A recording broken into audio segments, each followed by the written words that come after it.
Penjemo se na najveći vrh na svetu, na Šri Lanci, koji se nalazi na 2700 metara, a iza mene se nalazi grad. Idemo da vidimo reakciju meštana. Meštana. Kad ulazi ti ima majmuni, brate, vidio? Majmuni! Mrš tamo! Ozbiljno!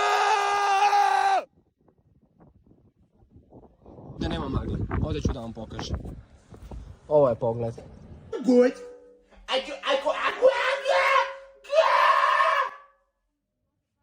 Pokažem samo koliko je tesno. Stigli smo!